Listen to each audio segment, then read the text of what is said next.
Friends, ఈ video ఎవరైతే చాలా రోజుల నుంచి ప్రిపరేషన్ స్టార్ట్ చేసి చేసిన వాళ్ళైతే ఉన్నారో, నెక్స్ట్ 1 మంతే ఎగ్జామ్ ఉంది, 1 మంత్లో మేము డిఎస్సికి ప్రిపేర్ అవ్వాలి అని అనుకునే వాళ్ళు ఉన్నారు, వాళ్ళ కోసము.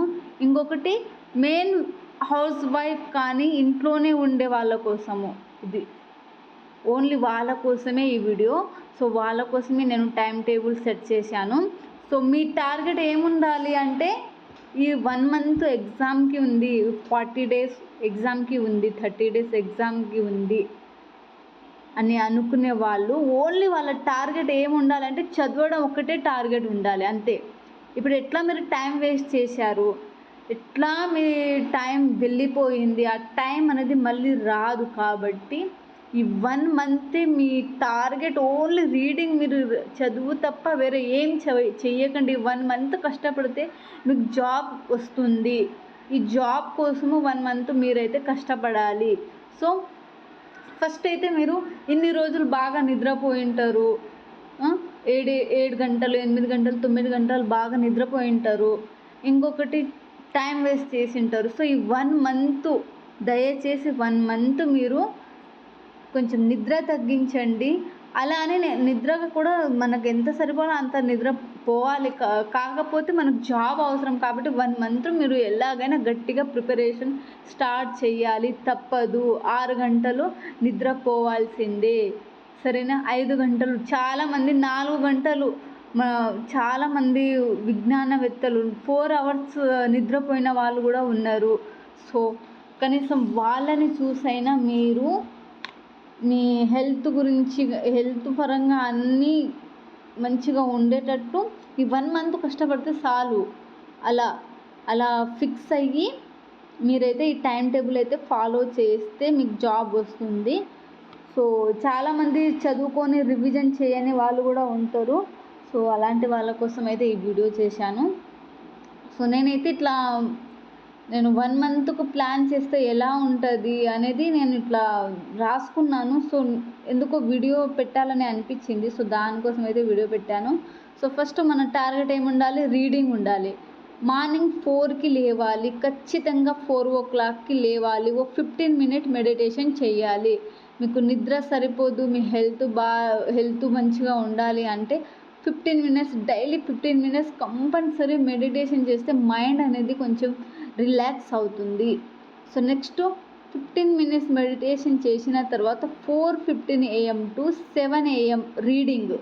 చెప్పాను కదా, ఈ మంత్ రీడింగ్ అంతే. ఇంకా వేరే పనులు ఏం పెట్టుకోకండి, ఎక్కడికి వెళ్ళకండి, ఓన్లీ చదవండి. 1 మంత్ ఇంట్లో ఉండి చదవండి, లైబ్రరీకి వెళ్ళండి, ఏమైనా చేయండి కానీ చదవండి.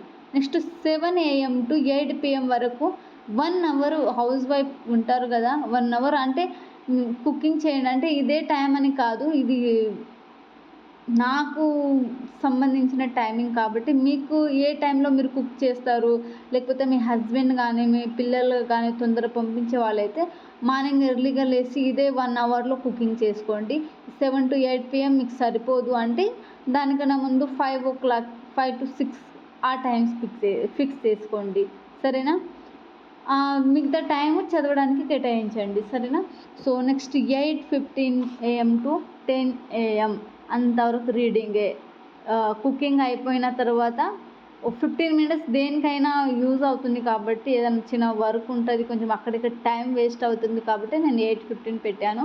సో 8:15 to 10 AM వరకు రీడింగే చేయండి. మీరు అలవాటు చేసుకోండి, 10 తర్వాత నాస్టా చేయాలి, స్నానం చేసుకోవాలి, ఇలా, ఓకేనా? 10 to 11 లోపు టిఫిన్ అయిపోవాలి, స్నానం చేసుకోవాలి, మిగతా ఏ పని చెయ్యకూడదు. తర్వాత 11 to 1 PM వరకు మళ్ళీ రీడింగ్ చేయాలి. మళ్ళీ 1 PM to 2 PM lunch and ఇంట్లో ఏదైనా వర్క్ ఉంటే ఆ వర్క్ చూసుకోవాలి. ఇంకొకటి 2:15 to, అంటే ఇక్కడ 15 minutes అక్కడిక్కడ వెళ్ళిపోతుంది కాబట్టి నేను 15 పెట్టాను. 2:15 to 6:30 PM వరకు మళ్ళీ రీడింగ్ చేయాలి. నెక్స్ట్ 6:30 PM to 8 PM వరకు మీ మార్కెట్ వెళ్ళడం కానీ, కుకింగ్ చేయడం కానీ, తినడం కానీ అవన్నీ చేసుకొని 10 PMకి, అంటే మీరు అలారం పెట్టుకోండి. ఇవన్నీ ఈ టైం మీకు గుర్తుండకపోవచ్చు, అందుకు నేనైతే అలారం సెట్ చేసుకోమని చెప్తున్నాను. సో 10 PM స్లీపింగ్ అంటే 10 PM నిద్ర రాదు కాబట్టి 9:45 బెడ్ పైన పడుకోవాలి. ఆ 15 మినిట్స్లో మీకు నిద్ర పట్టేస్తుంది. అలవాటు చేసుకోండి. ఒక రోజు 2 రోజులు రాకపోవచ్చు. ఫోన్ అయితే అస్సలు యూజ్ చేయకండి, ఓకేనా. టైం టేబుల్ గురించి అయితే అయిపోయింది, కానీ మీరు ఎలా చదువుతారు, ఈ టైమింగ్లో ఏం చదవాలి అని మీ మైండ్లో ఉండొచ్చు కదా. సో దానికోసం కూడా నేను ప్లాన్ చేశాను. అంటే చాలా ఈజీ ట్రిక్, కాకపోతే మీరు రివిజన్ చేయలేరన్నమాట. ఓన్లీ బుక్స్ చదవగలరు. అంటే చాలా రోజుల నుంచి చదివి మానేసిన వాళ్ళ కోసమే ఓన్లీ బుక్స్ మాత్రమే చదవగలరు. రివిజన్ అనేది ఇంపాసిబుల్. రివిజన్ చాలా ఇంపార్టెంట్ కాబట్టి ఇప్పుడైతే మనకు టైం లేదు. మనం చదువుకోవాలి. మనకు కొన్ని క్వశ్చన్స్ ఇట్లా ఎగ్జామ్ రాస్తుంటే ఐడియా రావాలి. దానికోసం అయితే చెప్తున్నాను నేను. రివిజన్ అయితే చెయ్యలేము, ఎందుకంటే మన దగ్గర ఎన్ని సబ్జెక్ట్స్ ఉన్నాయి? GK, current affairs, Telugu, English, maths, social, science, methodology ఇవన్నీ ఉన్నాయి కాబట్టి ఒక్క బుక్ మీరు వన్ డే 100 పేజెస్, 150 పేజెస్ చదవండి. డైలీ టార్గెట్ పెట్టుకోండి. డైలీ 150 పేజెస్ లేకపోతే 100 పేజెస్ చదవడానికి ట్రై చేయండి, ఓకేనా. ఇలా చేస్తే మీరు ఒక బుక్లో 300-400 వరకు పేజెస్ ఉంటాయి. సో ఎక్కువ 400 అయితే ఏమి ఉండవు, 300 వరకు అయితే ఉంటాయి. కాబట్టి మీరు 3 డేస్లో ఒక బుక్, ఒక సబ్జెక్టుకి సంబంధించిన బుక్ కంప్లీట్ చేయండి. ఇలా కంప్లీట్ చేసిన తర్వాత మీరు ప్రాక్టీస్ చేయండి, ఓకేనా. మీ దగ్గర లేకపోతే యూట్యూబ్లో కానీ ఎక్కడైనా లేకపోతే ప్రాక్టీస్ పేపర్స్ కొనుక్కోండి. ఏదైనా బుక్స్ కానీ బయట చాలా విధాలుగా దొరుకుతాయి, అవి ఒకసారి ప్రాక్టీస్ చేసుకోండి. రివిజన్ చేయడానికి రాదు మరీ చెప్తున్నా.